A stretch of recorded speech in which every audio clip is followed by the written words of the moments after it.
iekļaut manā vienkāršajā Vlagadī kanālā. Es izdomāju uztaisīt savu Vlagadī, tā kā ir Filipa Defranko savs Vlagadī, visiem pārējiem youtuberiem ir savs Vlagadī. Vlagadī arī man būs. Vlagadī.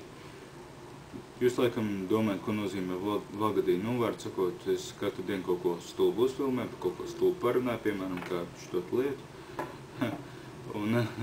Jā, neuztraucieties, ērnīvērts arī spēlēt būs, bet nedaudz pagaidiet.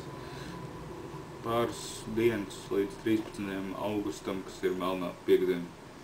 Tad arī jūs redzēsiet jaunāko sēriju. Tā, ko es gribēju parunāt? Mēs varam runāt par ko, piemēram, par šito,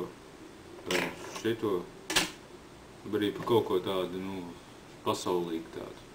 Arī to, kas tikai latviskā. Vakardienas plūdi, es pats šos te plūdus nedaudz mākoņiem no laika, kā teica meteorologi, vācu no savas vienas istabas ārā. Kā jā, nebija patīkami. Un arī tika, man braucis gar mājas smagās mašīnas, tas nekas, un arī tika smagi ietekmēts pīcis veikals.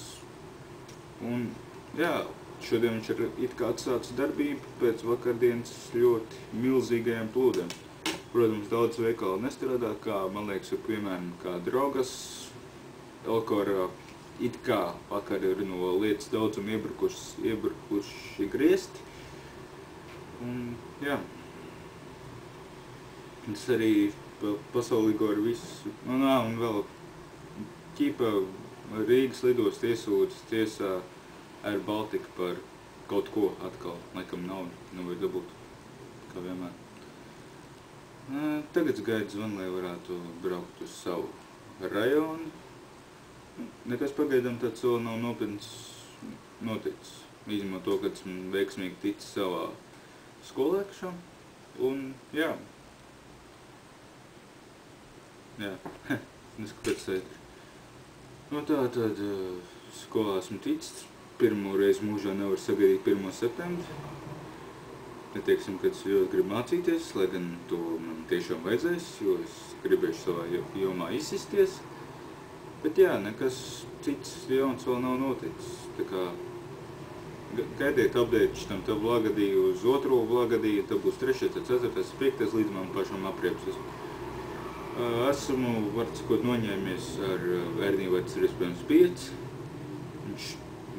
Es neesmu neko aizmirsts, viņš tiek taisīts, speciāli nepagarināju laiku, lai es vienkārši varētu gulēt mājās, neko nedarīt. Jā. Bet tomēr viņš tiek taisīts, pa viņu tiek domāts, ir arī jādomā par jaunāko ievādu, ko es viņam centīšos uztaisīt. Tātad jā, šodien 19.